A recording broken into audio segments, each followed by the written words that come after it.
Bismillahirrahmanirrahim. Assalamualaikum warahmatullahi wabarakatuh. Alhamdulillahirabbil alamin wassalatu wassalamu ala asrofil anbiya wal mursalin sayyidina Muhammadin wa ala alihi wa ashabihi ajmain. Rabbi shrah li sadri wa yassir li amri wahlul 'uqdatam min lisani yafqahu qawli bi rahmatika ya arhamar rahimin. Amin amin ya rabbal alamin. Memanjatkan rasa syukur yang tiada henti kepada Allah Subhanahu wa taala yang telah melimpahkan nikmat serta karunia-Nya kepada kita semua.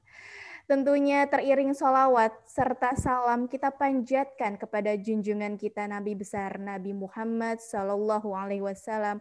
Allahumma sholli ala sayyidina Muhammad, karena beliau yang memberikan kita suri tauladan dalam bersikap baik dan juga penyempurna ajaran Islam sebagai ajaran yang rahmatan lil alamin. Selamat datang dan apa kabar sahabat Easy? Masya Allah kita di pagi ini ya menjelang nanti sampai mendekati zuhur kita akan ada kajian dan tentunya kami mau menyapa dulu untuk sahabat Easy yang telah bergabung dan terima kasih sudah menyempatkan hadir di hari ini 16 Maret 2021 pada acara kajian inisiatif Zakat Indonesia dengan tema Coming Soon Ramadan. Bagaimana persiapanmu? Dan tentunya selamat datang untuk pengisi acara kita, juga beberapa tamu undangan tentunya ya. Perkenalkan saya Nurul Fitri Fauzia atas nama pembawa acara dari Lasnas Inisiatif Zakat Indonesia yang insya Allah akan memandu acara sampai akhir acara nanti. Sahabat Easy, tidak lama lagi kita akan kedatangan tamu yang mulia, yakni bulan suci Ramadan yang senantiasa kita rindukan tentunya ya kedatangannya oleh seluruh umat muslim di dunia, di belahan dunia manapun kita sangat merindukan bulan Ramadan untuk sebagai seorang muslim dan muslimah. Dan tentunya kita akan sangat menyayangkan untuk kepergiannya nanti. Seperti yang sering kita panjatkan dalam doa, ya Allah, berkatilah kami pada bulan Rajab dan Sya'ban, dan sampaikanlah kami pada bulan Ramadan. Tentunya nanti kita akan mendengarkan tausiah secara lengkap. Dan sahabat Easy juga pasti sudah tahu siapa nanti yang akan membersamai kita dalam tausiah kali ini. Tapi sebelumnya kita akan awali acara dengan lantunan ayat suci Al-Quran yang akan dibacakan oleh Saudara Muhammad Irsyad Maulana, penerima manfaat program beasiswa mahasiswa Inisiatif Zakat Indonesia Daerah Istimewa Yogyakarta. Kepadanya kami persilahkan. Assalamualaikum warahmatullahi wabarakatuh.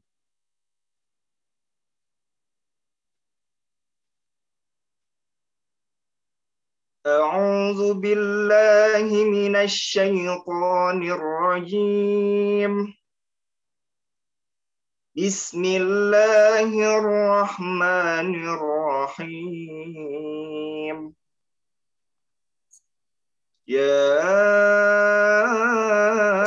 ayyuhalladzina amanu kutiba alaikumus siyamu kama kutiba alal ladzina min qablikum la'allakum tattaqun. Ayyaman ma'dudat.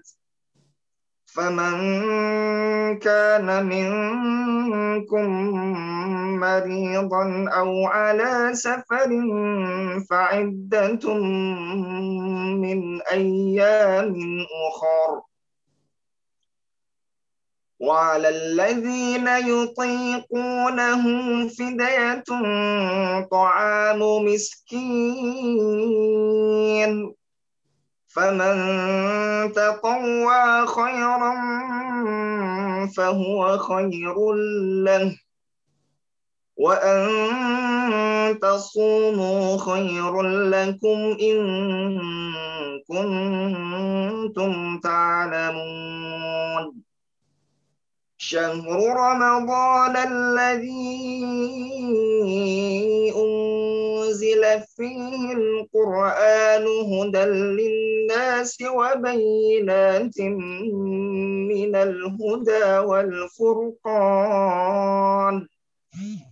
فمن شهد منكم الشهر فليصمه ومن كان مريضا أو على سفر فعدة من أيام أخر يريد الله بكم اليسر ولا يريد بكم العسر ولتكملوا العدة ولتكبروا الله على ما هداكم ولعلكم تشكرون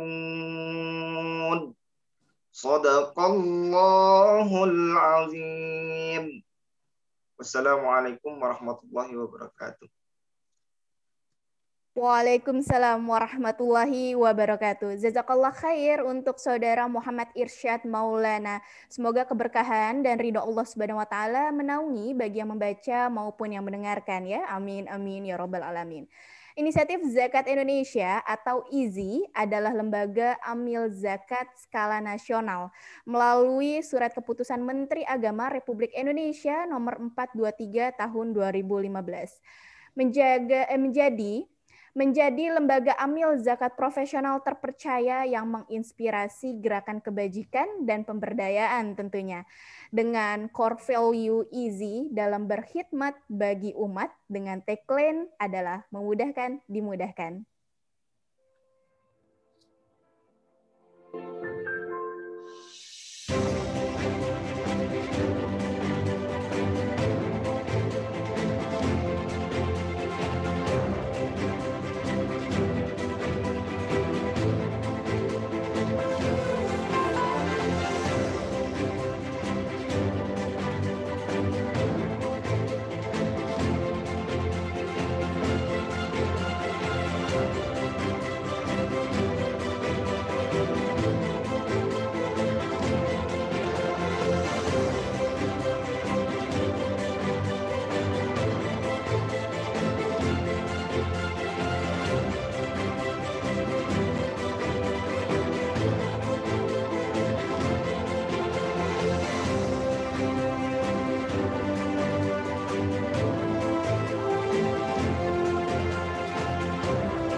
Zakat is easy.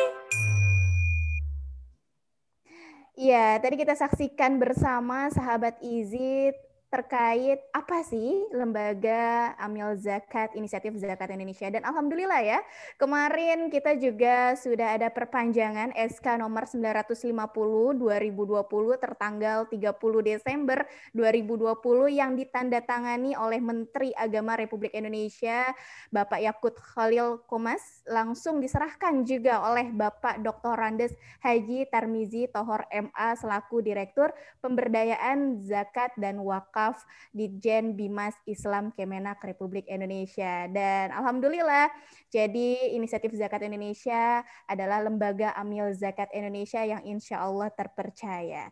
Dan sahabat Izzy, kurang lebih 27 hari lagi ya, kita menuju bulan suci Ramadan 1442 Hijriah.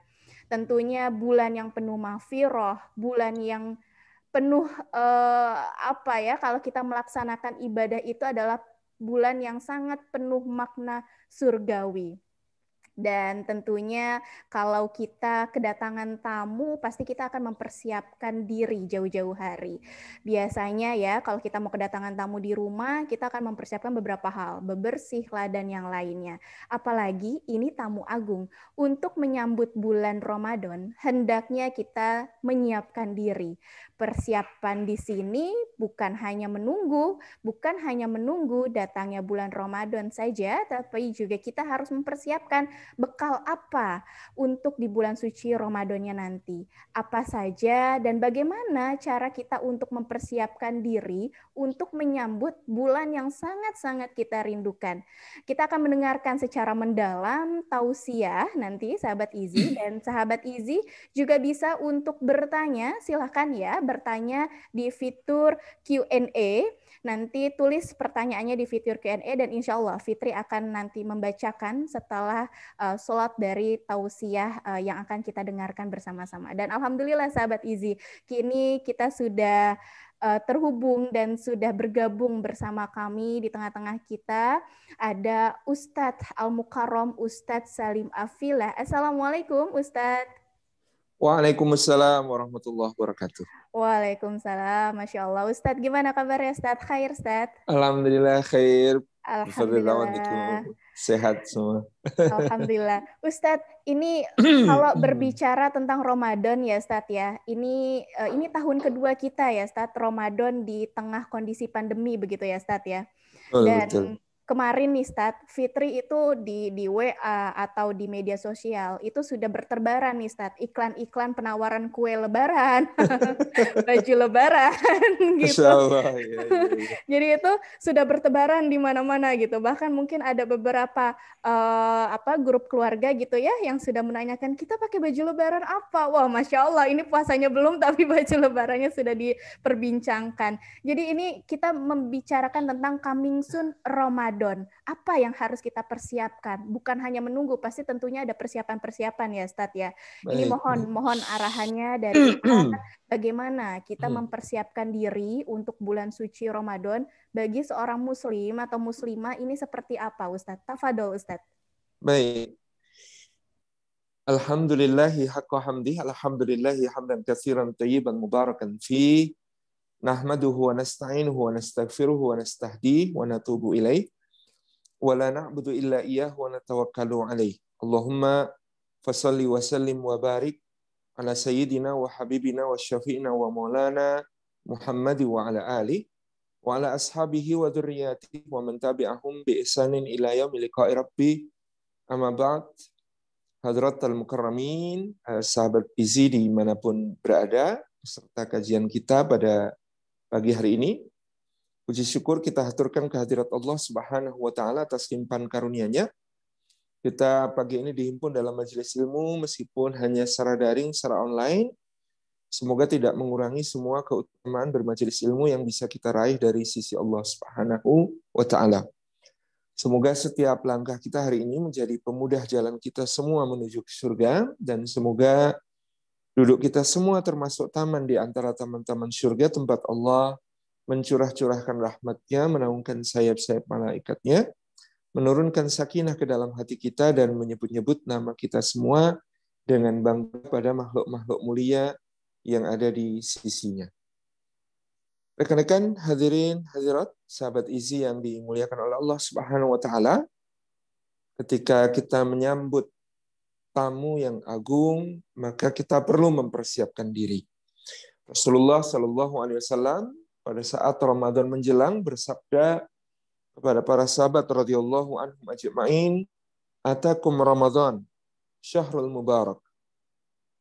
Tuftahu fihi abwabul jannah, wa tughlaqu fihi abwabul jahim, wa tughallu fihi asyayatin." telah datang kepada kalian bulan Ramadan, bulan yang penuh dengan keberkahan, bulan yang di dalamnya dibuka pintu-pintu surga, ditutup pintu-pintu neraka, dan dibelenggu setan-setan. Siangnya adalah untuk berpuasa kepada Allah Subhanahu wa taala, menjaga diri, mengekang syahwat, dan pada malam harinya digunakan untuk melaksanakan qiyam, mengagungkan Allah dengan ayat-ayat Al-Quran yang dibaca di setiap rakaatnya. Tentu untuk mengisi Ramadan dengan seoptimal mungkin, karena dia adalah Syahrul Mubarak, bulan yang penuh keberkahan, di dalamnya dicurah-curahkan rahmat Allah. Di dalamnya dibukakan pintu ampunan dan pintu taubat selebar-lebarnya. Di dalamnya Allah Subhanahu wa taala mengaruniakan maghfirah dengan tiada putus-putusnya. Di dalamnya dilipat gandakan amal-amal saleh sampai 10 kali lipat atau bahkan sampai tak terhingga. Seperti ibadah puasa sendiri yang Allah katakan, "Wasaumu li wa ana azzi bihi." Adapun puasa adalah ibadah yang khusus untukku. Aku sendiri yang akan memberikan balasan pahalanya. Maka di dalam menyambutnya kita perlu betul-betul bersiap-siap. Yang pertama adalah persiapan ruhaniyah. Yang kedua adalah persiapan tsaqafiyah. Yang ketiga adalah persiapan jasadiyah. Yang keempat, barangkali juga diperlukan persiapan iqtisadiyah. Dan yang kelima, barangkali juga diperlukan adalah persiapan ijtimaiyah. Yang pertama adalah persiapan ruhaniyah, dan ini adalah persiapan yang paling penting untuk menyambut Ramadan. Karena panggilan untuk beribadah puasa itu Allah Subhanahu wa taala hanya tujukan kepada orang-orang beriman. Allah mengatakan, "Ya ayyuhalladzina amanu," wahai orang-orang yang beriman. Betapa ini adalah panggilan yang sangat mesra, yang sangat akrab, yang sangat khusus kepada orang-orang yang meyakini Dia Jalla Jalaluh sebagai Rabb-nya, penciptanya, pemeliharanya, pemberi rizkinya, pengatur segala urusannya, pemiliknya, penguasanya. Maka ketika kita dipanggil oleh Allah, ya ayyuhalladzina amanu, wahai orang-orang yang beriman. Dulu candaannya waktu kita kecil, yang tidak beriman tidak hai. Tapi ini serius, bukan candaan menurut saya. Karena memang yang akan terpanggil hanyalah orang-orang yang di dalam hatinya ada keimanan kepada Allah Subhanahu wa taala. Kita merasakan inilah penciptaku, Dia memanggilku. Kita merasakan inilah pemberi rizkiku, Dia memanggilku. Kita merasakan inilah pengatur segala urusanku, Dia memanggilku. Kita merasakan inilah pemilikku, penguasaku, Dia memanggilku. Kalau kita dipanggil oleh yang menciptakan kita, yang membuat kita ada. Kalau kita dipanggil oleh yang memberi rezeki kita, yang membuat kita bisa makan, minum, memakai pakaian, memiliki rumah, berkendaraan, hidup, bernafas, jantung berdetak, denyut nadi memompa darah, ke semua itu. Dia yang memberikan itu, yang memanggil kita. Yang mengatur segala urusanku. Yang mengatur takdir kita dengan Dia adalah yang maha tahu, tidak pernah bodoh. Maha benar, tidak pernah keliru. Maha adil, tidak pernah zalim. Maha bijaksana, tidak pernah sembarangan. Kita dipanggil oleh Zat yang memiliki kita, menguasai kita. Maka panggilan itu adalah panggilan yang sangat penting, panggilan yang sangat kuat, panggilan yang sangat dahsyat, melebihi segala panggilan, melebihi segala hal yang ada dalam kehidupan kita. Sangat serius. Ya ayyuhalladzina amanu, wahai orang-orang yang beriman. Pertanyaannya, seberapa kuat keterpanggilan yang kita rasakan? Karena Allah memperlihatkan di dalam suratul Baqarah ayat yang ke-183 ini, ya ayyuhalladzina amanu, wahai orang-orang yang beriman, kutiba alaikumusyamu kama kutiba alal ladzina min qablikum, diwajibkan atas kalian berpuasa sebagaimana orang-orang sebelum kalian, la'allakum tattaqun, supaya kalian bertakwa. Ada 3 di situ. Beriman, berpuasa, bertakwa. Kalau itu sebuah sistem, maka inputnya iman, prosesnya puasa, outputnya takwa. Pertanyaannya, 20, 30, 40, Ramadan sudah kita lewati dalam kehidupan kita. Berapakah kadar takwa yang kita sudah peroleh? Seberapa sahih output yang sudah kita raih takwanya itu? Itu kita bersyukur kalau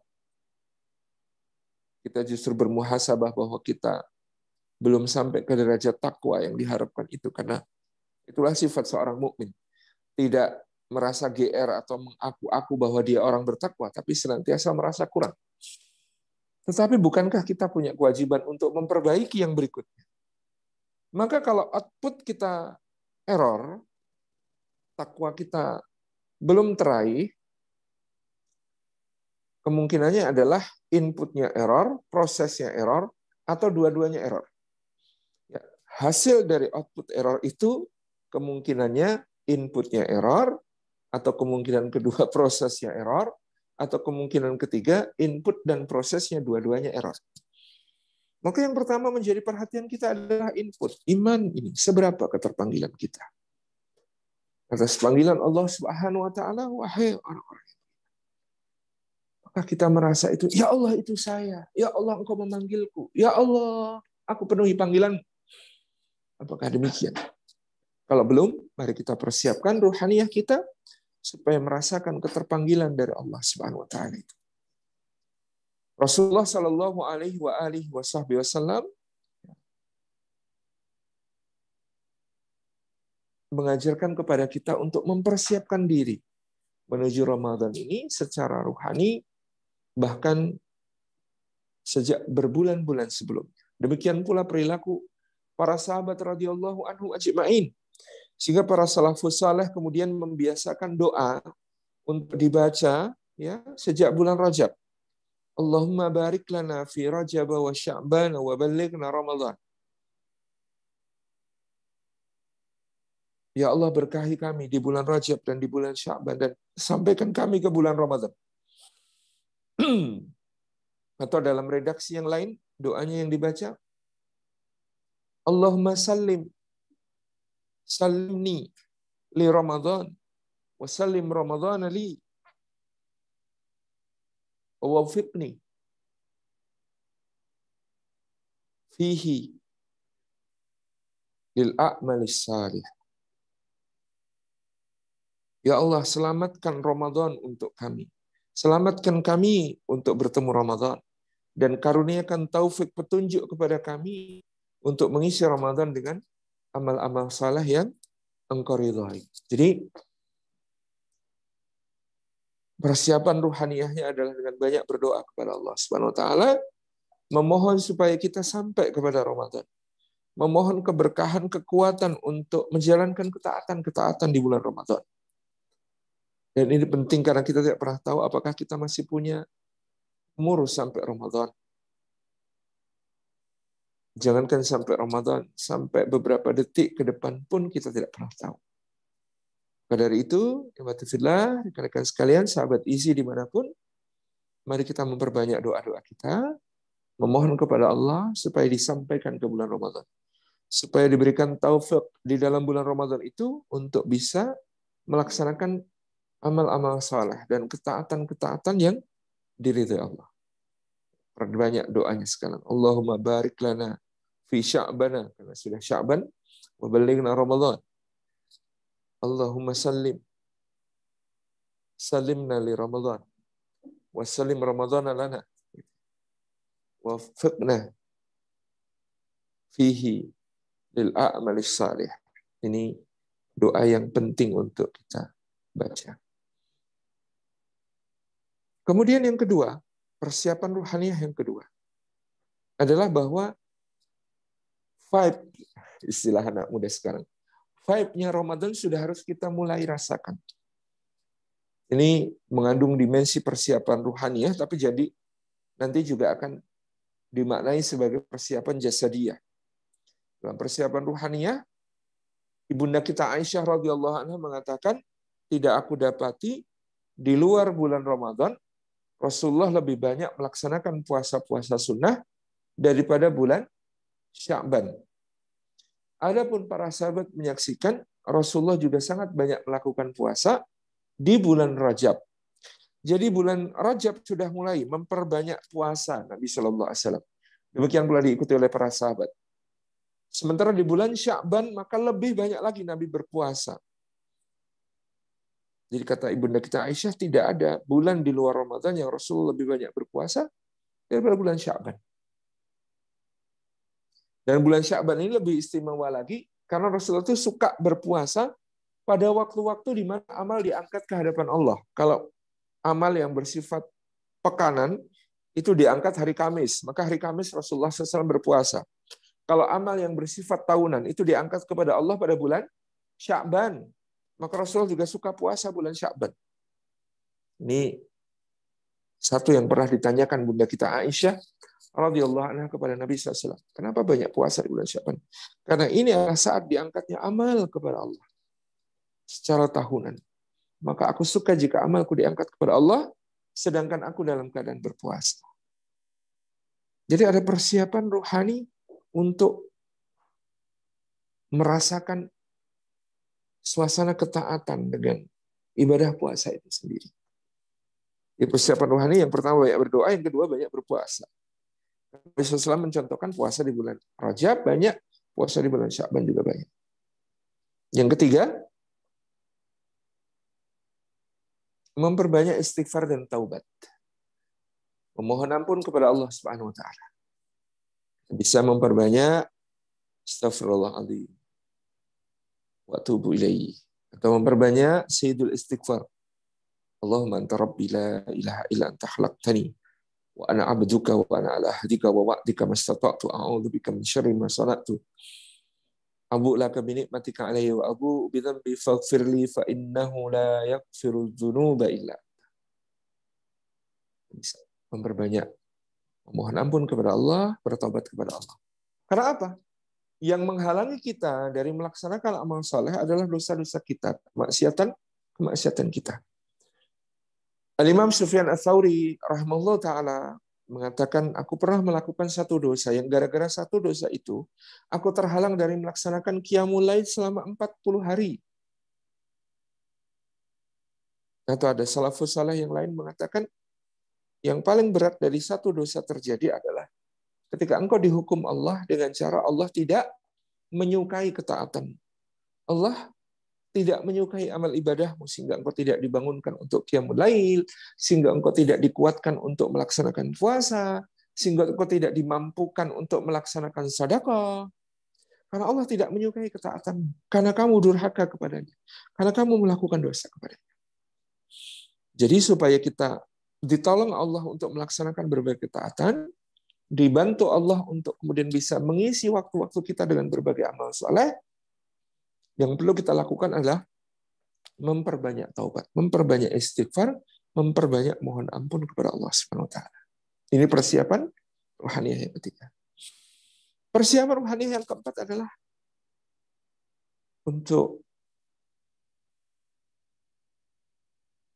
banyak-banyak memperbaiki hubungan kita dengan sesama. Tentu dalam bulan Ramadan kita berharap ampunan Allah Subhanahu wa taala. Demikian pula kita sudah berharap ampunan itu sejak bulan Sya'ban. Di antara hadis yang sahih tentang malam nisfu Sya'ban adalah bahasanya Rasulullah SAW bersabda pada malam nisfu Sya'ban, pertengahan bulan Sya'ban, Allah mengampuni dosa semua hambanya. Allah mengampuni dosa seluruh makhluknya, kecuali dua jenis yang tidak diampuni oleh Allah.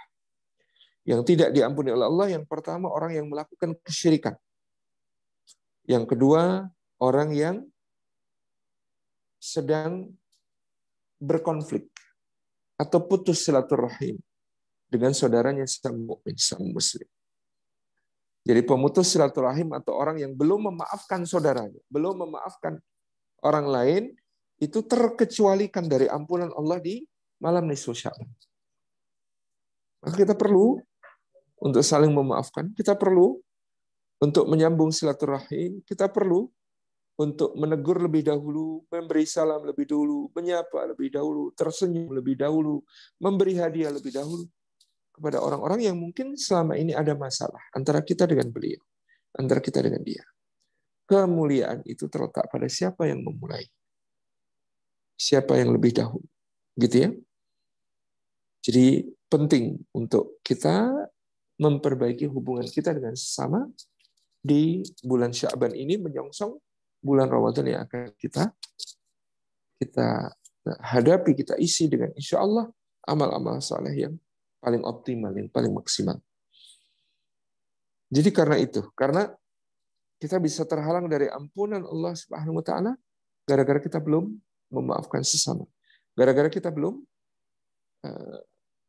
mengampuni dosa orang lain kepada kita.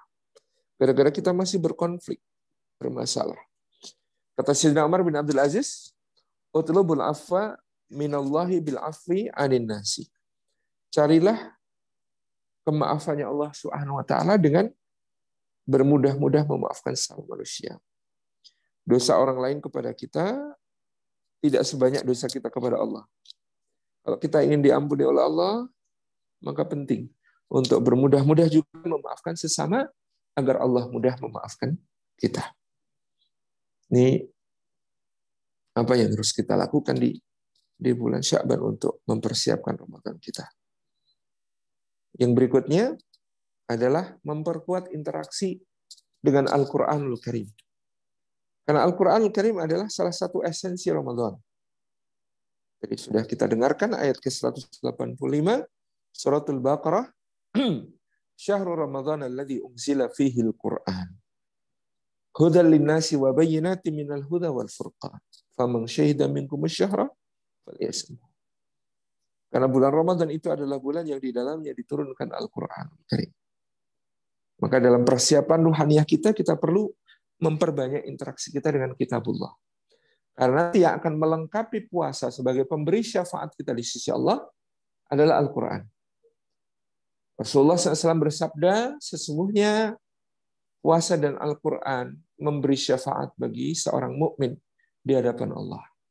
Puasa berkata, "Duhai Rabbi, aku telah mengekangnya dari syahwat-syahwat, kesenangan-kesenangannya selama siang hari, dari sejak terbit fajar sampai terbenam matahari. Maka ampunilah dia, masukkan dia ke dalam surga." Dan Al-Quran berkata, "Wahai Rabbi, aku telah menahan kantuknya di malam-malam Ramadan, supaya dia mau menyimak Al-Quran, membaca Al-Quran, berbincang denganmu melalui Al-Quran, memahami firman kalam yang ada dalam Al-Quran. Maka ya Rabbi, ampunilah dia, masukkan dia ke dalam surga." Insya Allah. Jadi dua ini, puasa dan Al-Quran, pemberi syafaat yang tidak terpisahkan. Maka dalam mempersiapkan bulan Ramadan, kita juga perlu memperkuat interaksi kita dengan Al-Quran. Kalau bulan-bulan sebelum ini kita tidak pernah menghatamkan Al-Quran dalam waktu minimalis yang disabdakan Rasulullah SAW, ya, tiap satu bulan, usahakan. Di bulan Sya'ban ini paling tidak kita bisa hatam dalam satu bulan, sehingga Ramadan kalau mau upgrade ke hatam 2 kali atau hatam 3 kali, atau bahkan yang ada yang punya target lebih dari itu, insya Allah lebih ringan. Jadi kita perlu memperkuat interaksi kita dengan Al-Quran, baik membacanya, tilawahnya, mungkin ada yang menghafalnya, atau mungkin ada yang mentadaburinya dan memahami isinya. Ini interaksi kita dengan Quran. Karena Quran sumber kemuliaan. Laqad anzalna ilaikum kitaban fihi dzikrukum.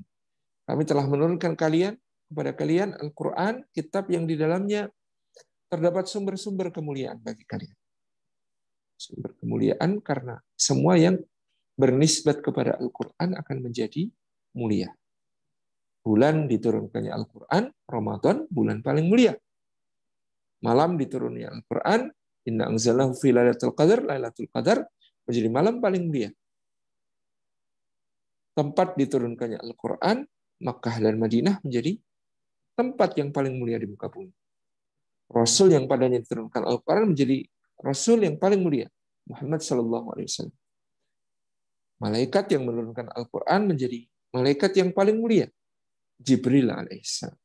Jadi karena Quran ini sumber kemuliaan kita. Karena Quran ini esensi bulan Ramadan, yang Allah menurunkan Al-Quran untuk menjadi petunjuk, penjelasan atas petunjuk melalui kisah dan perumpamaan-perumpamaan, dan Furqan, kekuatan yang dianugerahkan oleh Allah kepada kita untuk yang membedakan yang hak dan yang batil, yang benar, yang salah, yang tercela dan terpuji, yang halal dan haram. Itu yang sangat penting. Jadi kita rangkum, ini persiapan ruhaniyah adalah 1, memperbanyak doa. 2, memperbanyak puasa. 3, saya balik ya, memperbanyak interaksi dengan Al-Quranul Karim. Yang keempat, memperbanyak istighfar, mohon ampun kepada Allah. Yang kelima, memperbaiki hubungan kita dengan sesama. Ini persiapan ruhaniyah. Yang kedua adalah persiapan sakofiyah, persiapan ilmu, persiapan pengetahuan dan wawasan.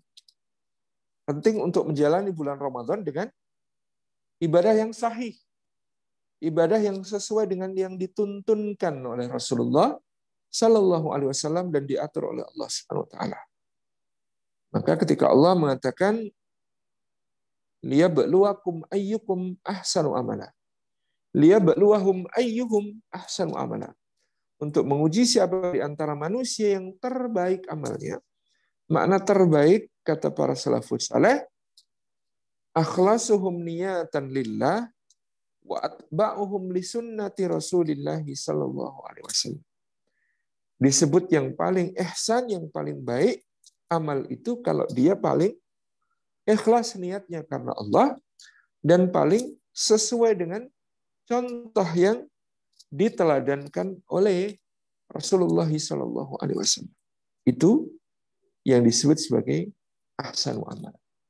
Maka kita penting untuk mengkaji kembali, mempelajari kembali fikih-fikih yang berkaitan dengan bulan Ramadan. Fikih siamnya, fikih qiyamul lailnya, ya, fikih amal-amal solehnya, fikih i'tikafnya, dan seterusnya.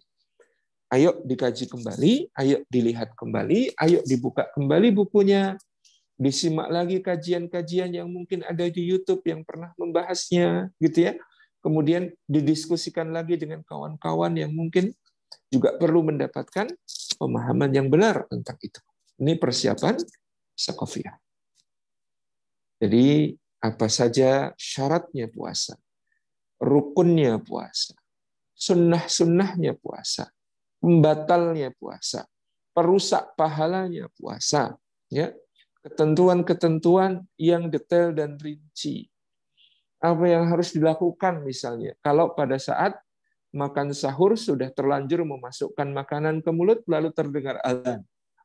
Apa yang dilakukan kalau kita keliru menandai waktu, belum masuk maghrib, ternyata kita mendengar azan yang salah waktu, lalu kita sudah makan atau minum. Nah, ternyata begitu sudah makan atau minum, azan yang sebenarnya baru terdengar, gitu ya, dan lain sebagainya. Itu kan detail-detail seperti itu perlu dikaji.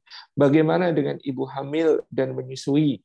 Tahun kemarin hamil, tahun ini menyusui, tahun depan hamil lagi, tahun depannya menyusui lagi, tahun depannya hamil lagi, tahun depannya menyusui lagi. Apakah masih tetap wajib qadha ataukah cukup membayar fidyah? Dikaji lagi.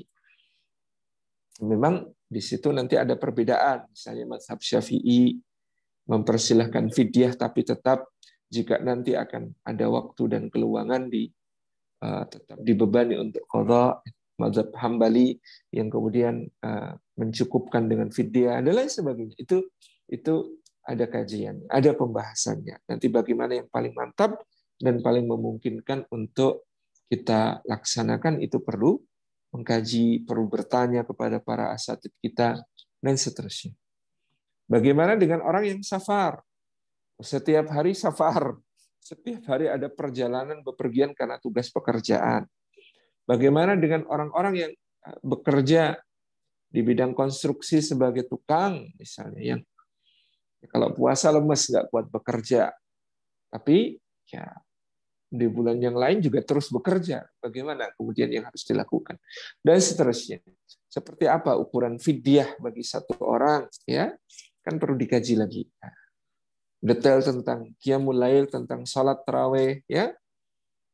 Mana yang lebih afdal, ikut imam di masjid atau salat sendiri? Bagaimana kalau imamnya kurang tumakninah, ya? Salatnya cepat banget, sami Allahu Akbar gitu ya. Kemudian apakah lebih utama di rumah ataukah di masjid? Bagaimana kalau kemudian sudah ikut salat witir di masjid, apakah masih boleh salat tahajud di rumah? Padahal witir adalah penutup salat-salat dan lain sebagainya. Itu kan perlu dikaji, ya. Pemahaman yang benar. Mana yang lebih utama, qiyamul lail yang sebelum tidur ataukah yang sesudah bangun tidur, ya. Dan seterusnya, ini adalah perkara-perkara penting. Bagaimana dengan iktikaf, ya? Apa saja syaratnya dan rukunnya, apa saja pembatalnya, apa saja sunnah-sunnah di dalamnya, ya. Itu juga perlu dikaji. Jadi kita perlu membuka-buka kembali fikih tentang yang berkaitan dengan bulan Ramadan yang sangat banyak detail-detail kerinciannya. Menjalani ibadah dengan ilmu tentu akan berbeda dengan yang hanya ikut-ikutan. Menjalani ibadah dengan ilmu, dengan kemantapan untuk mengikuti sunnah Nabi SAW, itulah yang akan bernilai di sisi Allah. Nah, tentu sebada itu dengan terus mengikhlaskan niatnya lillahi ta'ala, karena Allah SWT. Ini persiapan syakofiyah. Yang ketiga, persiapan jasadiyah. Persiapan fisik. Ramadan ini kita akan berada pada kondisi yang tentu perlu penyesuaian fisik kita. Tapi tadi sudah kita singgung kalau Rasulullah mulai bulan Rajab sudah mulai puasa. Bulan Sya'ban sudah memperbanyak puasa. Sehingga bulan Ramadan ketika masuk, metabolisme tubuh kita tidak kaget, gitu ya. Banyak teman-teman yang kemudian di awal Ramadan menjadi tidak optimal, tidurnya lebih banyak, gelundang-gelundung, mager, lemes. Kenapa? Karena belum terbiasa fisiknya untuk menanggung beban-beban ibadah selama bulan Ramadan. Malamnya qiyamul lail, siangnya puasa, ya, sahur masih terkantuk-kantuk, ya, dan lain seterusnya. Itu tentu akan menjadi lebih ringan, tidak terlalu jadi masalah kalau kita tadi sudah membiasakan diri. Bulan Rajabnya, bulan Sya'bannya berpuasa, salat malamnya juga sudah dirintis, dimulai tentu gitu ya. Itu akan memudahkan kita di bulan Ramadan. Jadi ada persiapan fisik yang kaitannya dengan ibadah pun itu harus dilakukan, ya.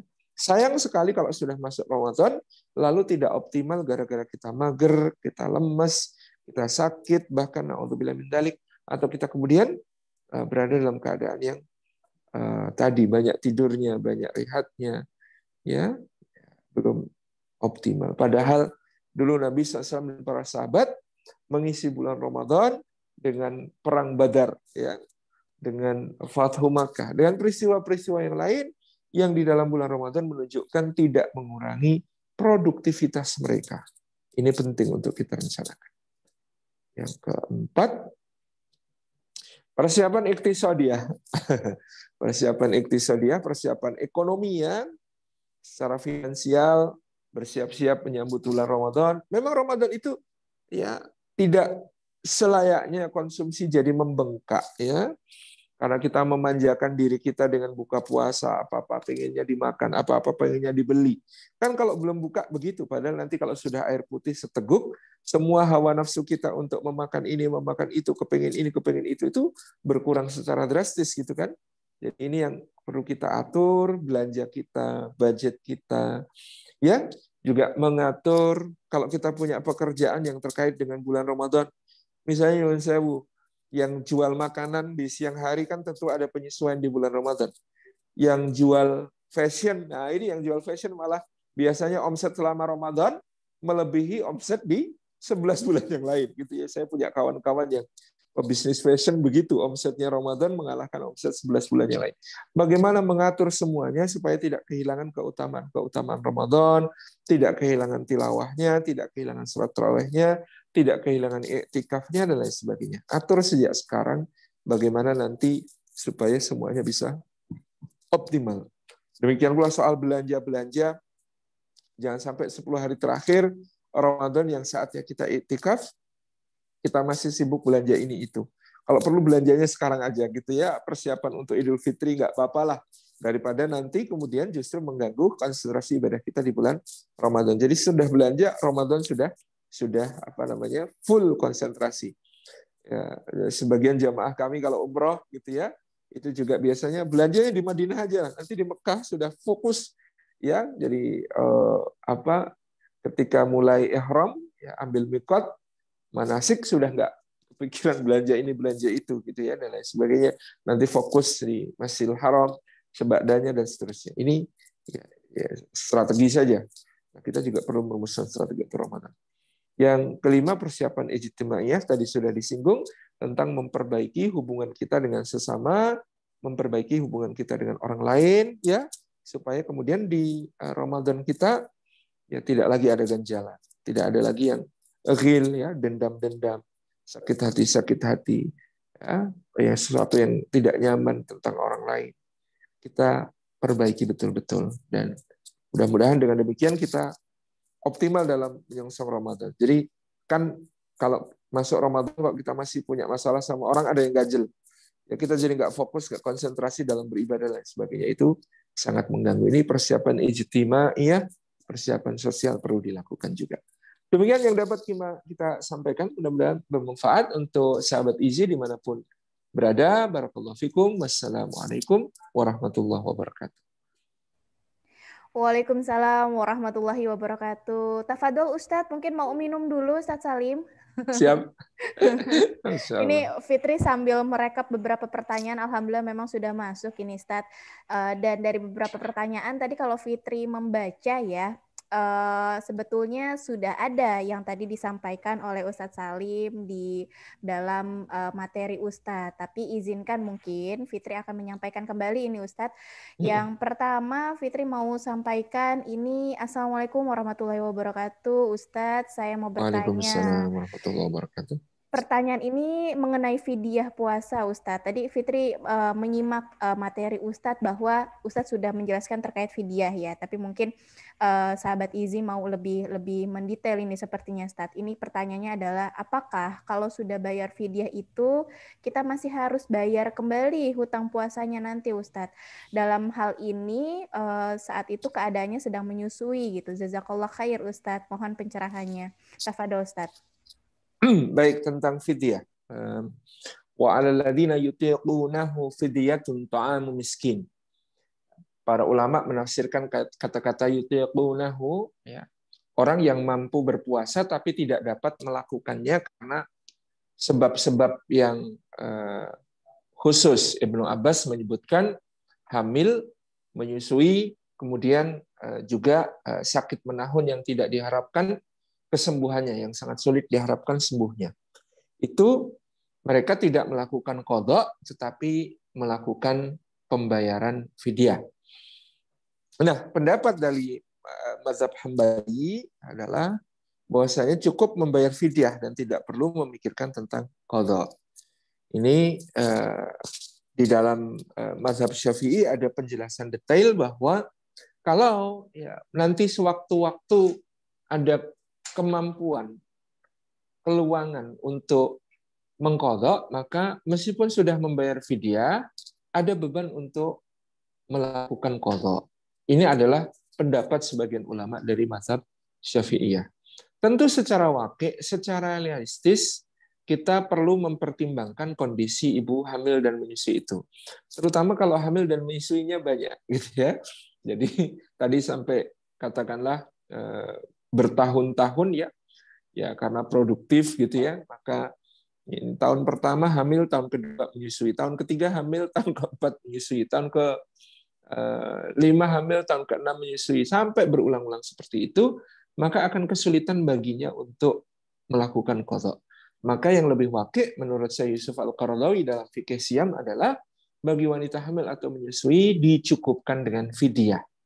Fidyahnya itu besarnya seberapa? Fidyahnya itu besarnya adalah ta'am miskin, memberi makan orang miskin sehari penuh. Ada pendapat ulama tentang satu mud makanan yang mencukupi untuk makan sehari seorang seorang miskin. Ada ulama yang mendetailkan dengan menyatakan jangan hanya berupa makanan pokok, meskipun pada asalnya sebagian ulama lebih mencenderungi pendapat makanan pokok saja. Tapi kan ta'amu miskin, memberi makan orang miskin itu, orang makan itu kan bukan cuma makanan pokok, ya, tetapi ada juga lauknya, ada juga sayurnya, ya. Itu juga perlu dipikirkan untuk memberikan kehati-hatian kepada kita, misalnya dalam berfidyah dengan memberi sejumlah uang. Nah, dengan memberi sejumlah uang kepada seorang miskin setiap harinya, tentu kita mempertimbangkan kira-kira dia untuk makan sehari itu habisnya berapa. Itu yang kita berikan. Demikian Allah. Baik Ustadz, ini Fitri baca ternyata laku ya terkait fidyah, pertanyaan fidyah ini. Masya Allah. Jadi untuk sahabat Izi, pertanyaan-pertanyaan yang tentang fidyah, insya Allah tadi sudah terjawab ya rasanya. Jadi mungkin Fitri tidak akan kembali mempertanyakan ke Ustadz, karena memang pertanyaannya sama. Dan ini pertanyaan selanjutnya Ustadz. Mohon sarannya Ustadz, kegiatan 10 hari terakhir di Ramadan dalam masa pandemi dalam masa pandemi ini, sebelum pandemi kan biasanya kita 10 hari itu terakhir kita melakukan itikaf di masjid.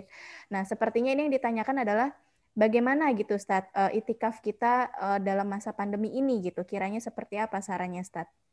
Baik. Iktikaf itu dalam fikih kita membahas syarat dari iktikaf itu diantaranya adalah dilaksanakan di masjid, ya. Maka kalau kemudian masih kondisi pandemi, kita bisa mempertimbangkan beberapa hal. Yang pertama, kalau memungkinkan untuk dilaksanakan di masjid, tetap dengan melaksanakan protokol kesehatan yang ketat, gitu ya. Mungkin ini privilege tertentu bagi pengurus DKM, karena mungkin dia membatasi jumlah, gitu ya. Jumlah yang bisa beriktikaf di masjid supaya tetap terjaga prokes, gitu ya. Misalnya masih bisa dilaksanakan di masjid, maka disilakan. Tetapi kalau tidak, maka iktikaf ini bisa dilaksanakan misalnya di musala pribadi di rumah kita yang juga biasa kita gunakan untuk salat. Nah, kita bisa ya mengkhususkan satu tempat di rumah kita untuk melaksanakan iktikaf, ya. Aktivitasnya ya sama seperti yang kita lakukan di masjid, mempergunakan waktu untuk melaksanakan berbagai amal ibadah, salat, ya, kemudian membaca Al-Quran, berzikir, banyak berdoa kepada Allah Subhanahu Wa Taala, terutama doa untuk menjemput Lailatul Qadar. Allahumma innaka afuwun tuhibbul afwa fa'fu anni. Itu silakan. Ya, bagi yang bisa menyelenggarakannya di musala di rumah kita, itu bisa menjadi alternatif. Wallahu a'lam bishawab. Baik Ustadz, jazakallah khair. Ini ada lagi nih Ustadz. Untuk Bismillah Ustadz, apakah hanya membaca Al-Quran tetapi tidak membaca terjemah dan tafsirnya itu masih mendapatkan pahalanya Ustadz? Syukran Ustadz pencerahannya. Baik, jangankan membaca, apalagi membacanya lancar. Membaca tidak lancar saja itu mendapatkan pahala, ya. Rasulullah SAW bersabda, "Al-mahiru bil Quran ma'as safaratil kiramil bararah, walladzi yata'ta fi qiraatil Quran falahu ajrani." Orang yang mahir membaca Al-Quran, maka dia akan mendapatkan keutamaan, yaitu bersama dengan malaikat pencatat amal yang mulia. Dan orang yang terbata-bata di dalam membaca Al-Quranul Karim, maka dia akan mendapatkan 2 pahala, yaitu pahala membaca dan pahala belajar. Jadi jangan ragu, jangan khawatir untuk terus membaca Al-Quran. Meskipun tentu lebih afdal, dan ada pahala yang lebih khusus lagi kalau bisa memahami. Dalam arti mungkin bisa bahasa Arab, jadi tahu artinya, atau sambil membaca terjemah sehingga juga tahu isi yang dibaca, atau kemudian juga bahkan sampai membaca ke tafsir. Itu lebih lebih utama lagi. Tetapi tentu bisa dialokasikan. Misalnya tetap kita punya target dalam sebulan ya bisa bisa membaca Al-Quran sampai khatam. Jadi sehari 1 juz. Artinya setiap selesai sholat 5 waktu itu ada 4 halaman. Itu kita targetkan untuk tetap bisa menghatamkan Al-Quran. Adapun untuk membaca terjemah misalnya kita targetkan dalam setahun kita bisa khatam, gitu ya. Itu seiring sejalan. Jadi tidak ada masalah. Wallahu a'lam bishawab. Baik, Ustadz. Ini selanjutnya, Ustadz, Fitri mau menyampaikan pertanyaan. Assalamualaikum, Ustadz. Adakah batasan saum di bulan Sya'ban ini? Saya pernah mendengar, Ustadz, bahwa setelah nisfu Sya'ban tidak boleh saum kecuali bagi yang terbiasa saum sunnah, gitu. Iya. Bagaimana batasan puasa di bulan Sya'ban? Yang jelas Ibunda kita Aisyah memberi kesaksian Rasulullah memperbanyak puasa di bulan Sya'ban. Karena juga Rasulullah memiliki kebiasaan puasa di bulan-bulan yang lain berupa puasa Ayyamul Bidh, puasa Senin dan Kamis ya dan lain sebagainya. Ada sahabat yang juga terbiasa berpuasa Daud dan itu tidak dilarang untuk tetap meneruskan puasa. Batasan yang paling ketat adalah tentang Yaumus Syak, hari yang diragukan berpuasanya. Hari yang diragukan apakah dia masih bulan Sya'ban atau sudah masuk bulan Ramadan. Nah, itu yang biasanya tanggal 30 Sya'ban. Itu yang kemudian disebut sebagai Yaumus Syak atau hari-hari yang diragukan. Ya, kalau Yaumus Syak maka ya kita menahan diri untuk kemudian tidak perlu berpuasa sampai kemudian betul-betul diketahui telah masuk bulan Ramadan. Adapun di luar itu tidak ada masalah. Yang tidak diperbolehkan adalah mengkhususkan. Biasanya nggak puasa kok akhir Sya'ban terus kemudian mengkhususkan diri berpuasa. Nah, yang seperti ini yang tidak pada tempatnya. Tapi kalau memang sudah diniati pada bulan Sya'ban ini ingin memperbanyak puasa, dipersilahkan. Tidak ada masalah. Bahkan setelah nisfu Sya'ban pun tidak masalah. Yang dihindari hanya tadi Yaumus Syak atau hari-hari yang diragukan berupa akhir bulan Sya'ban, apakah sudah masuk Ramadan ataukah belum. Wallahu a'lam bishawab. Insya Allah bisa ini ya, bisa terjawab. Ini Masya Allah Ustadz, makin kesini makin banyak yang masuk pertanyaannya. Jadi sahabat Izi, Insya Allah kita sampai 11.30 ya. Jadi ada pertanyaan-pertanyaan yang Fitri rasa ini sama atau sudah dijelaskan tadi di materi Ustadz. Mungkin Fitri akan lanjut ke pertanyaan yang lainnya. Dan selanjutnya ini Ustadz, ada seorang mahasiswa Ustadz yang menanyakan. Assalamualaikum Ustadz. Assalamualaikum. Seorang mahasiswa yang sedang menjalani kuliah serta puasa secara bersamaan. Apakah, ini minta tips ternyata. Bagaimana tipsnya Ustaz untuk menjaga kesehatan di masa pandemi seperti ini, apalagi untuk menjelang kita berpuasa seperti itu. Wah, harus menjaga kesehatan sih tipsnya. Betul, iya. Kepada Ustaz. Jadi mulai sekarang kita sudah harus memperbaiki pola makan kita ya. Kalau tadi sudah saya sampaikan, kita sudah mulai membiasakan berpuasa, ya berarti memulai perubahan jadwal dari pola asupan makanan kita, pola asupan nutrisi kita. Ya kalau sahur ya sebelum subuh dengan maghrib berbuka puasa, tentu sudah mulai diatur ya, tidak berlebih-lebihan tentu. Ya berbuka puasa terutama biasanya kita kadang-kadang kayak balas dendam ya, berbuka puasa kadang-kadang kita kayak memindah jadwal makan, nanti habis isya makan lagi dan seterusnya. Nah ini bagaimana kemudian kita atur ya, Rasulullah SAW memberikan contoh supaya tidak berlebihan itu, misalnya dengan berbuka puasa itu hanya 3 teguk air atau kemudian kurma ya, kemudian menjalankan sholat maghrib terlebih dahulu, baru sesudah itu kemudian makan yang lebih serius. Jadi perlahan-lahan, karena tadi perut sehabis kosong betul-betul, jangan langsung tergesa-gesa dibebani dengan makanan yang besar yang harus dicerna dengan berat gitu ya. Jadi pelan-pelan dibiasakan dulu dengan tadi ketika tiba waktu maghrib minum air atau memakan kurma atau makanan kecil yang memiliki nutrisi yang bagus, yang sehat ya.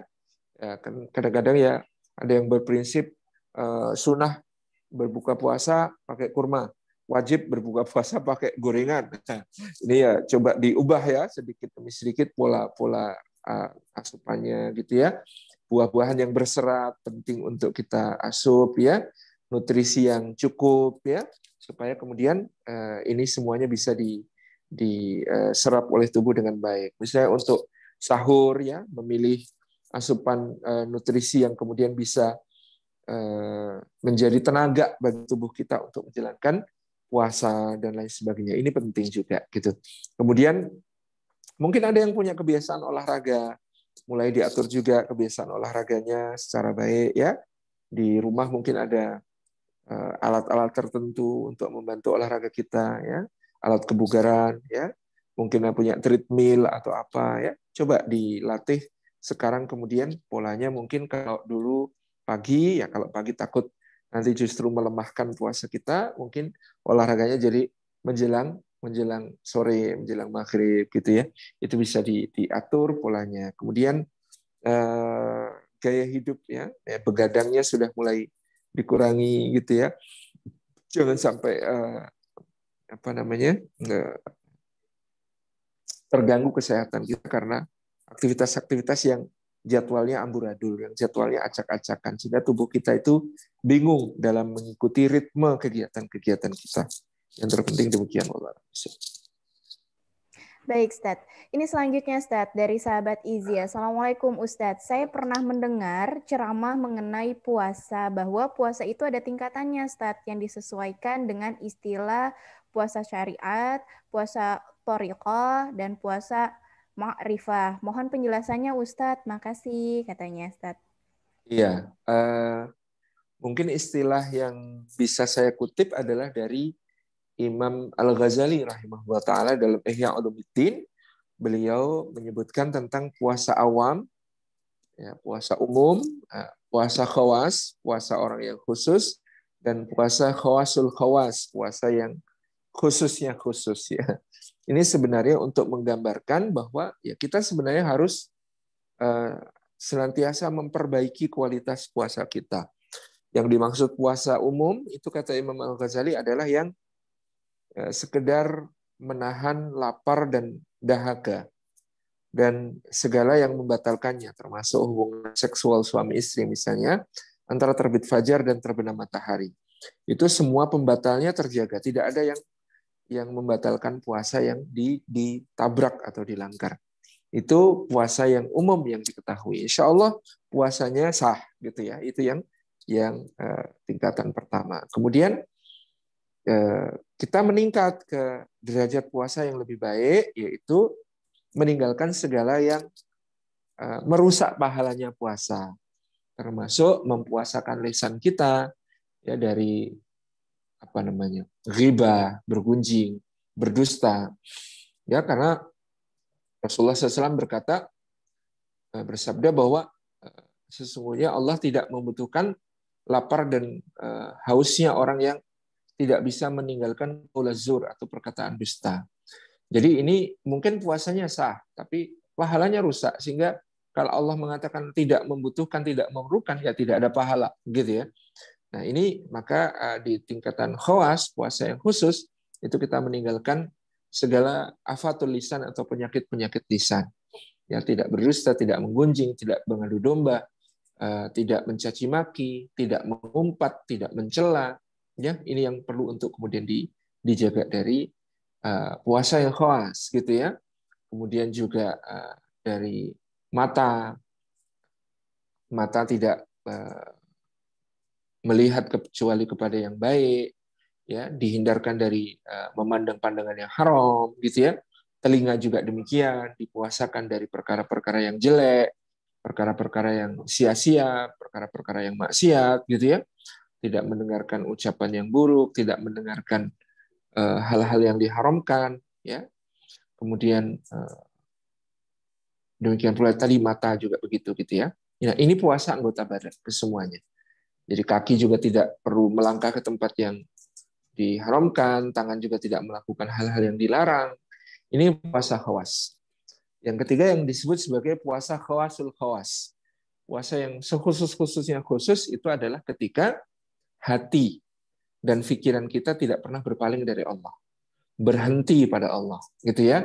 Jadi hatinya selalu berzikir kepada Allah, pikirannya tidak pernah berburuk sangka kepada Allah, senantiasa memikirkan bagaimana caranya meraih keridhaan Allah, tidak putus-putus di situ. Jadi tidak kejeda hal-hal yang dunia, tidak mikirin hal-hal yang dunia, tidak mikirin jabatan, tidak mikirin pangkat, tidak mikirin mengejar harta dunia dan lain sebagainya.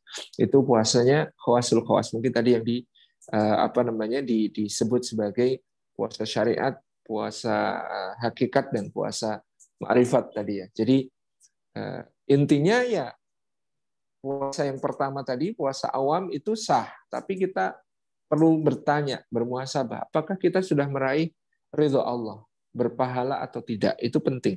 Sehingga kita perlu naik ke derajat puasa yang jenis kedua, ya, puasa yang bukan cuma menahan diri dari segala membatalkannya, tapi puasa lisan juga, puasa telinga juga, puasa mata juga, puasa tangan, puasa kaki, puasa semuanya.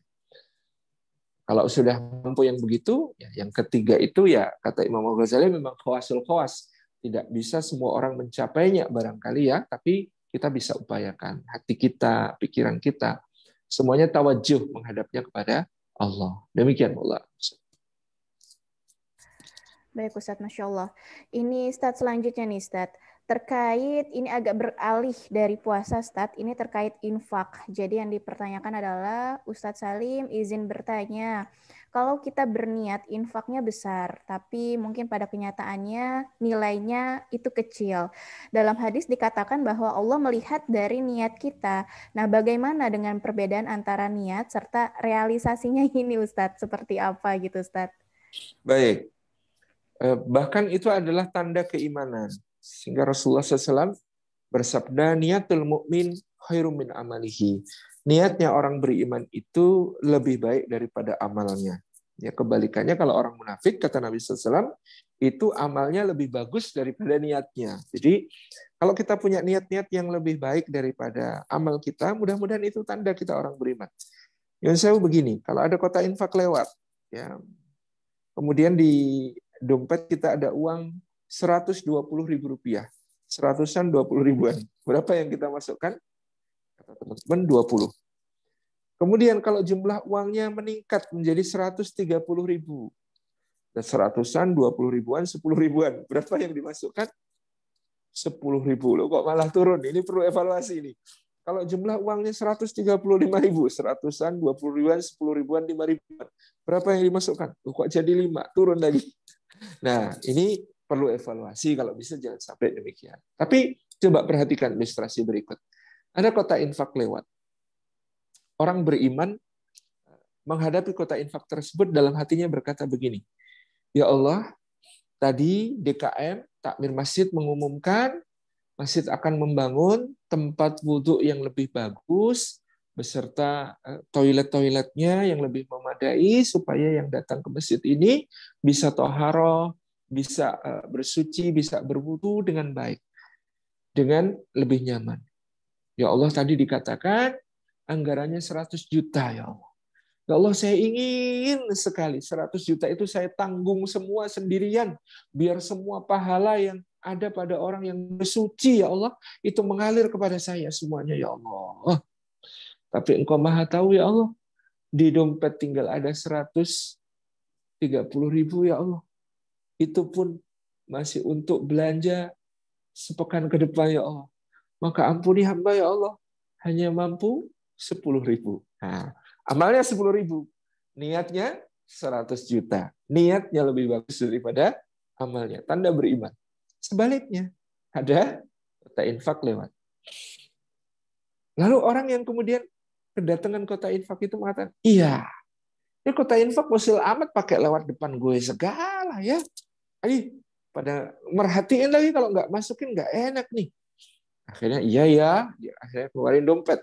Ditunjukin ya dompetnya, kemudian dia keluarin uang.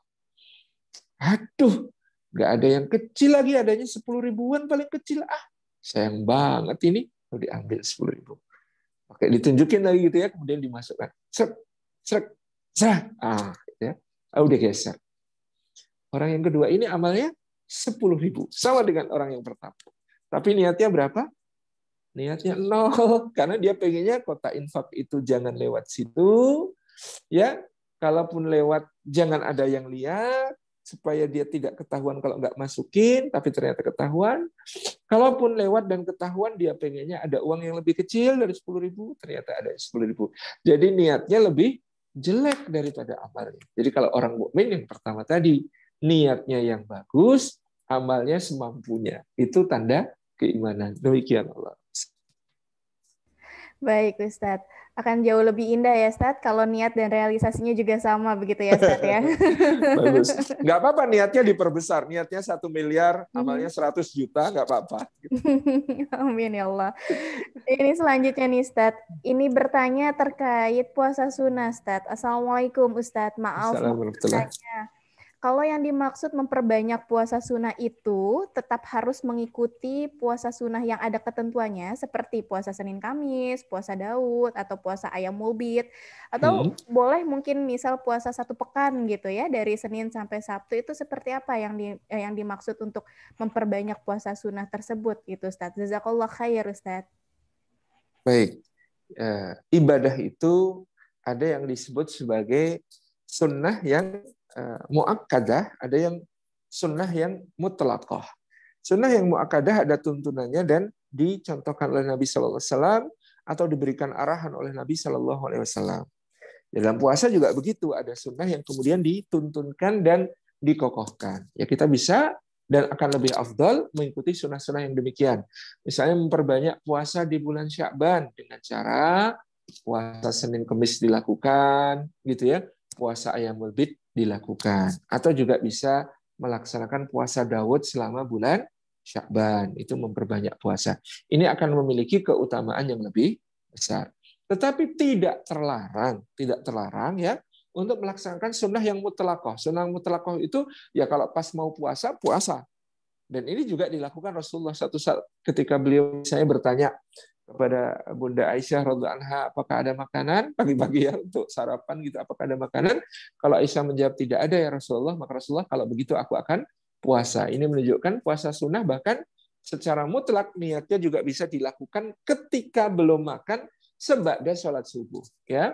Jadi niat di tengah ya sudah dalam keadaan belum makan dan sudah masuk setelah ba'da fajar itu tetap bisa melaksanakan puasa sunnah ya. Kalau puasa fardu memang petunjuknya adalah diniatkan bahkan sejak sebelumnya. Tapi kalau puasa sunnah bisa diniatkan dengan karena memang ya daripada tidak makan tapi tidak dapat pahala lalu diniatkanlah untuk berpuasa. Itu yang dilakukan oleh Nabi SAW. Jadi lebih utama untuk mengikuti puasa-puasa yang dituntunkan secara khusus tadi, tetapi tidak ada masalah melaksanakan puasa secara mutlak dengan dalil umum, meskipun diusahakan jangan dahar, jangan kemudian wisol, jangan terus-menerus tanpa ada jeda. Karena ini termasuk dimakruhkan menurut jumhur ulama, karena justru bisa membuat seseorang ada dalam keadaan madharat secara kesehatan mungkin, ataupun juga membuat dia malah kurang bisa menghayati puasanya. Maka kenapa Rasulullah mengatakan sebaik-baik puasa adalah puasa Nabi Daud? Karena dengan puasa Nabi Daud kita merasakan nikmatnya puasa, diselingi kemudian merasakan nikmatnya tidak puasa, lalu kemudian kita kangen nikmatnya puasa lagi, lalu hari berikutnya kita merasakan nikmat tidak berpuasa lagi, begitu seterusnya. Itu yang terbaik kata Nabi SAW. Wallahu a'lam bishawab. Jazakallah khair, Ustaz. Ini mungkin 4 pertanyaan terakhir ya, Ustaz ya. Baik. Lanjutkan. Pertanyaan ini mungkin sering kita dengar di beberapa majelis-majelis, tapi ini sahabat Izi sepertinya ingin penjelasan lebih detail dari Ustadz Salim terkait puasa sunnah Syawal, Ustadz. Apakah boleh, Ustadz, kita melaksanakannya tapi masih ada utang puasa Ramadan gitu? Jadi, ataukah kita harus itu membayar hutang puasa Ramadannya dulu, baru melaksanakan puasa Syawalnya, atau seperti apa gitu, Ustadz? Baik. Karena permasalahannya memang puasa Syawal ini kan terbatas gitu ya, Ustadz, waktunya ya, Ustadz? Waktunya, betul. Baik. Yang pertama, dalilnya memang menyebutkan begini. Rasulullah SAW bersabda, barang siapa menyempurnakan puasa Ramadan, kemudian mengiringinya dengan puasa 6 hari di bulan Syawal, maka seakan-akan dia puasa setahun penuh. Nah, para ulama memaknai berarti yang paling afdal adalah puasa Ramadannya disempurnakan, kemudian segera menyusulinya dengan puasa 6 hari di bulan Syawal. Kalau sebagian ulama kemudian memberi penjelasan, maka puasa Ramadan selesai, Idul Fitri sehari, Idul Fitri jangan puasa karena diharamkan puasa, kemudian lanjutkan hari kedua sampai hari ketujuh, itu ya, itu untuk dilaksanakan puasa. Untuk menggenapi puasa Ramadan. Mumpung spiritnya masih kuat tadi ya. Sehingga di beberapa daerah, terutama di pantai utara, ada tradisi yang disebut sebagai tradisi kupatan itu ya. Itu sepekan setelah Idul Fitri untuk merayakan selesai puasa Syawal, gitu ya. Itu adalah salah satu bentuk yang afdal. Tetapi para ulama sepakat ini tidak harus. Artinya puasa Syawalnya itu tidak harus kemudian berketerusan atau sambung sinambung tiap hari, tapi bisa berpencar-pencar. Bahkan kemudian bisa diniati dengan puasa-puasa sunnah yang lain. Jadi ciri ibadah sunnah itu bisa didobel niat. Ciri ibadah sunnah itu bisa didobel niat. Kita subuh berangkat ke masjid, wah sudah kira-kira 4 menit lagi iqomah, tapi kita belum sholat sunnah fajar, sholat syukur wudhu, sholat sunnah tahiyatul masjid, gitu. Maka kemudian dalam sekali sholat ketika takbiratul ihram kita niatkan tiga-tiganya sekaligus. Kita niat sholat syukur wudhu, sholat tahiyatul masjid, dan sholat sunnah qabliyah subuh. Sekalian tiga-tiganya diniati. Itu boleh, karena sama-sama sunnah. Demikian pula puasa. Misalnya kita kemudian, Syawal mau saya bikin supaya sekaligus puasa Senin Kamis. Maka dalam 3 pekan bulan Syawal, Senin puasa, Kamis puasa, Senin puasa, Kamis puasa, Senin puasa, Kamis puasa. 6, itu diniati puasa Senin, Kamis sekaligus puasa sunnah Syawal. Boleh, gitu ya. Jadi mendobel niat yang sama-sama sunnah, baik dalam puasa maupun dalam sholat, itu boleh. Ya, penjelasan ketiga, bagaimana kalau kemudian masih punya hutang puasa Ramadan ini? Katakanlah ibu-ibu haid, ya, 7 hari bolong atau 6 hari bolong. Waduh, kalau ngejar, katakanlah begitu di bulan Syawal, kemudian ini nanti apalagi ada banyak acara syawalan, ada banyak kunjungan ke tamu dari berbagai keluarga, kerabat, ya, dan lain sebagainya. Syawal banyak acara, susah buat puasa, gitu ya.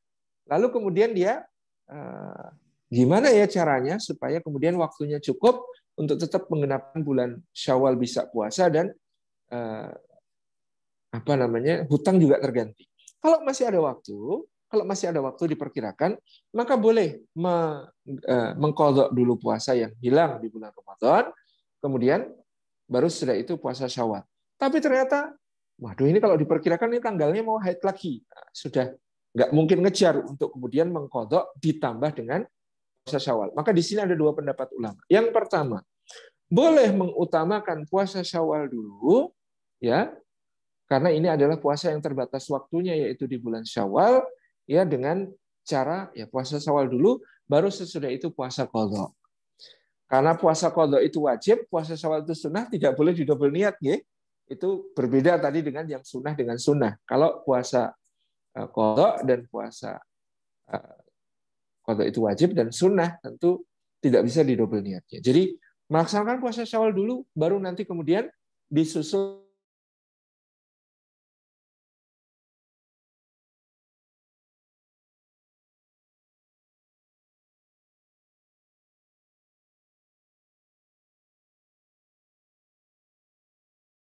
pokoknya qadha dulu.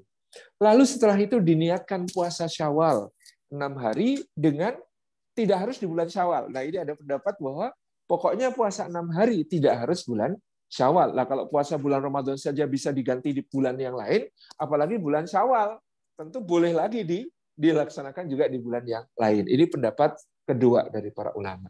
Monggo bisa dipilih. Jazakumullah khairan. Lengkap sekali, ada pilihannya. Silahkan sahabat Izi memilih yang mana kiranya untuk bisa diteladani ya. Ini 3 pertanyaan terakhir, Ustadz. Yang pertama adalah bagaimana Ustadz untuk tipsnya kita bisa khataman Al-Quran, Ustadz. Lalu yang kedua, apa sih Ustaz ciri-ciri taubat kita itu diterima oleh Allah Subhanahu wa taala? Dan yang ketiga ini mungkin agak sedikit panjang ya karena memang terkait fidyah lagi Ustaz, tapi Iya. untuk orang tua yang sedang sakit atau dirawat, apakah boleh sholatnya kita badalkan gitu? Serta puasanya itu juga boleh nggak sih Ustadz kita Iya. fidyahkan? Apakah dengan uang ataupun mungkin fidyah kita tahu sedekah gitu ya Ustadz memberi makanan ke fakir miskin. Itu seperti apa? Apakah anaknya boleh membantu orang tuanya seperti itu? Tafadhol Ustadz. Baik. Yang pertama tentang tips supaya hatam, ya, supaya hatam Al-Quran. Kalau kita merencanakan hatam dalam 1 bulan, berarti kita ada tugas 1 hari itu wadhifah kita 1 juz. 1 juz itu dalam mushaf standar yang dirancang dan ditulis oleh Syekh Usman Toha yang sekarang jadi standar seluruh dunia itu 20 halaman. Ya, kalau 20 halaman, berarti kita bisa bagi, katakanlah kita ingin bisa sehari itu 1 juz, maka 4 halaman tiap selesai sholat. Tapi misalnya bulan Ramadan kita memperkirakan ba'da maghrib itu nyerepek, nggak dapat gitu ya. Ba'da maghrib itu susah. Ba'da maghrib itu susah karena buka puasa lah, ini itu persiapan mau tarawih lah, seterusnya. Maka kita bisa meletakkan bebannya maghrib itu pada setelah sholat yang lain. Misalnya subuh atau sebelum subuh. Jadi misalnya habis sahur kita masih ada waktu 4 halaman, habis subuh 4 halaman, ya antara sebelum atau sudah zuhur bisa 4 halaman, asar 4 halaman, ya maghrib kosong nggak apa-apa, tapi habis isya atau habis tarawih 4 halaman. Itu bisa kita atur demikian. Kalau mau khatam 2 kali sebulan, ya berarti dilipatkan 2 per habis sholat itu 8 halaman, maka kita akan khatam 2 kali. Atau per habis sholat itu 12 halaman, maka kita akan selama Ramadan bisa khatam 3 kali karena sehari kita bisa membaca 3 juz.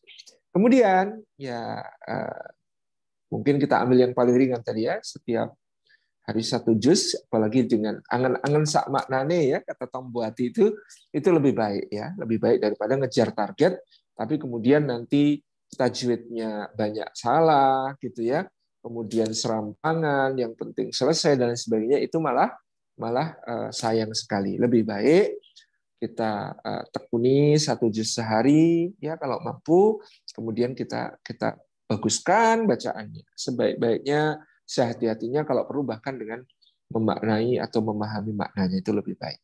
Jadi tadi 4 halaman per selesai sholat fardu. Kalau ada waktu-waktu sholat fardu yang kesulitan seperti ba'da maghrib, maka tugas itu digeser ke waktu yang lain. Demikian wallahu a'lam bishawab.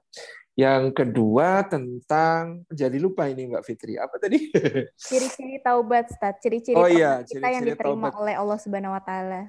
Baik, ciri-ciri taubat yang diterima oleh Allah Subhanahu wa taala adalah taubat tersebut dilaksanakan dengan cara 1, menyesali apa yang dilakukan, yang kedua banyak beristighfar memohon ampun kepada Allah, 3 menyusuli dengan kebaikan, ya, dan yang keempat tidak berjanji untuk tidak mengulangi.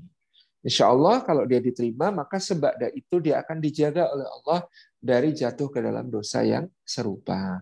Nah, kalau taubatnya tidak diterima, na'udzubillah min dzalik, barangkali ya terlihat dari bagaimana kemudian dia jatuh ke dosa itu lagi, jatuh ke dosa itu lagi, jatuh ke dosa itu lagi. Tetapi meskipun demikian, jangan pernah putus asa dari taubat. Jadi kalau kita berdosa tapi ngulangin dosa lagi, ya jangan merasa aduh kayaknya aku nggak diampuni. Jangan. Tetap pintu ampunan Allah selalu masih terbuka selama kita masih dikaruniai hidup, dikaruniai nafas. Seperti dulu pernah ditanyakan kepada Imam Hasan Al-Basri, wahai Imam, apakah kami tidak malu kepada Allah sedangkan kami berdosa lalu kami bertobat, ternyata jatuh ke dalam dosa yang sama lagi. Lalu kami bertobat lagi tapi ternyata jatuh ke dalam dosa itu lagi. Lalu kami bertobat lagi tapi ternyata jatuh ke dalam dosa itu lagi. Kami malu kepada Allah, bukankah demikian? Kata Imam Hasan Al-Basri, setiap kali kalian berdosa, jangan pernah malu untuk bertobat kepada Allah. Karena di antara tujuannya setan adalah membuat kalian putus asa dari rahmat Allah. Setan itu akan berhasil kalau kemudian dia bisa menanamkan ke dalam hati kalian, aku tidak mungkin diampuni Allah. Dosaku terlalu banyak. Ya, aku sudah termasuk orang yang tidak mungkin diampuni dosa-dosaku. Nah, ini namanya kesuksesan besar setan, membuat bisa berputus asa dari rahmat Allah, dari ampunan Allah.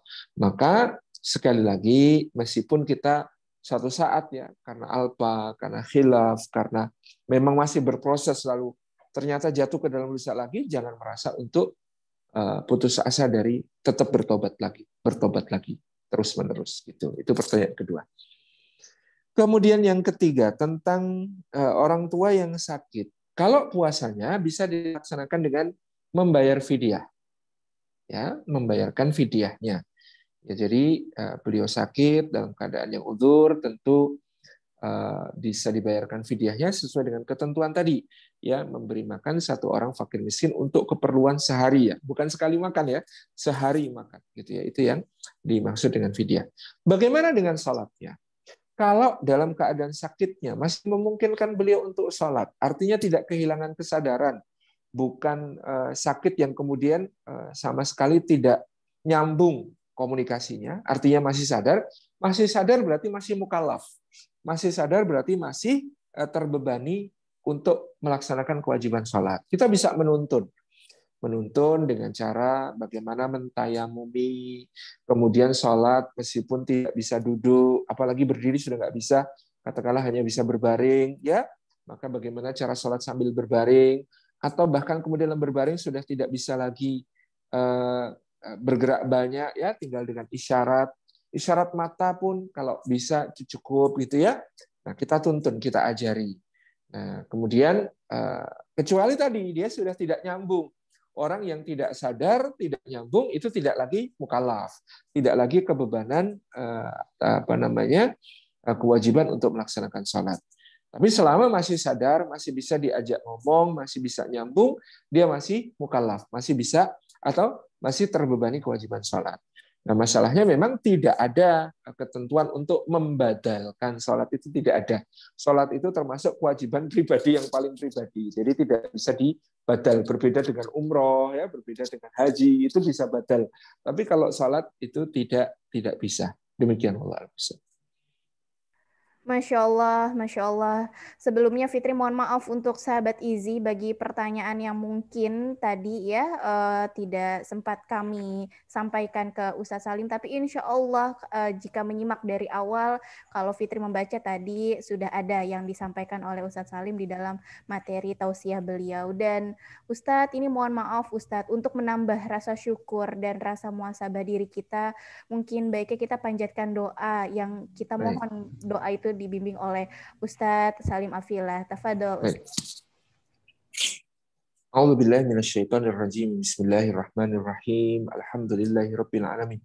Hamdan syakirin, hamdan na'imin, hamdan yuafi ni'amahu wa yukafi'u mazidah. Ya Rabbana lakal hamdu kama yanbaghi li jalali wajhika wa 'azimi sultanik. Allahumma fassalli wa sallim wa barik ala sayyidina wa habibina wa syafi'ina wa maulana Muhammad ibn Abdullah wa ala alihi wa ashabihi wa mawalah wardallahumma an sadatina Abi Bakr wa Umar wa Utsman wa Ali wa an kulli sahabati Rasulillah ajma'in warda anna ma'hum bi rahmatika ya arhamar rahimin. Allahumma fil mu'minin wal mu'minat wal muslimin wal muslimat al-ahya'i minhum wal amwat innaka sami'un qaribun mujibud da'wati ya qadiyal hajat. Rabbana ighfir lana wa liwalidina warhamhum kama rabbawna shighara. Allahumma a'inna ala dzikrika wa syukrika wa husni ibadatik. Allahumma aslih lana dinana alladhi huwa ismatu amrina wa aslih lana dunyana allati fiha ma'ashuna wa aslih lana akhiratana allati ilaiha ma'aduna ya dzal jalali wal ikram. Rabbana hab lana min azwajina wa dhurriyyatina qurrata a'yun waj'alna lil muttaqina imama. Allahumma barik lana fi hadza Sya'ban wa ballighna Ramadan. Allahumma sallimna li Ramadan wa sallim Ramadana lana wa waffiqna fihi lil a'mali shalihah ya dzal jalali wal ikram. Allahumma inna nas'aluka ridhaka wal jannah wa na'udzubika min sakhatika wan nar. Allahumma inna nas'aluka al huda wat tuqa wal afafa wal ghina. Rabbana atina fid dunya hasanah wa fil akhirati hasanah وقنا عذاب النار وأدخلنا الجنة والأبرار يا عزيز يا غفار يا رب العالمين سبحان ربنا رب العزة عما يصفون وسلام على المرسلين والحمد لله رب العالمين. Amin, amin ya rabbal alamin. Kami ucapkan sekali lagi terima kasih, jazakumullah khairan kasiron untuk Ustadz Salim. Sehat-sehat selalu ya Ustadz ya. Amin, amin. Salam buat keluarga dan tentunya untuk para undangan serta seluruh peserta yang telah bergabung juga kami ucapkan terima kasih banyak. Dan sahabat Izzy, mari persiapkan diri kita dengan memperbanyak amalan seperti yang tadi sudah disampaikan oleh Ustadz Salim Afila, amalan-amalan ibadah. Dan tentunya kita rekatkan kembali gotong royong untuk memuliakan duafa pada program Booking Berkah Ramadan Inisiatif Zakat Indonesia. Bisa dilihat di running text kami atau bisa langsung diklik di bookingberkahramadan.com. Dan kita akan membantu para saudara seiman kita hingga pelosok negeri daerah 3T dengan memberikan bantuan kebutuhan selama Ramadan sejak dini hari tentunya sahabat Izzy. Jadi info selengkapnya bisa langsung cek di website bookingberkahramadan.com. Dan mari memudahkan saudara kita, insya Allah kita akan dimudahkan. Amin, amin ya rabbal alamin. Saya Fitri sebagai pembawa acara serta mewakili segenap panitia acara Inisiatif Zakat Indonesia. Mohon dibukakan pintu maaf jika ada khilaf dalam berkata, sikap, serta hal-hal tentunya yang kurang berkenan selama acara berlangsung. Dan acara ini, sahabat Izzy, jika ada yang ketinggalan mungkin tadi, bisa kembali loh disimak di YouTube Inizia TV. Dan boleh di-subscribe, like, comment, and share ya sahabat Izzy. Tetap menjaga protokol kesehatan dan tentunya doa selalu terpanjat untuk sahabat Izzy. Semoga kita semua selalu diberikan kesehatan dari Allah Subhanahu wa taala. Amin amin ya rabbal alamin. Akhirul kalam. Assalamualaikum warahmatullahi wabarakatuh. Sampai bertemu di acara kajian Izzy selanjutnya. Assalamualaikum. Jazakumullah khairan katsiran.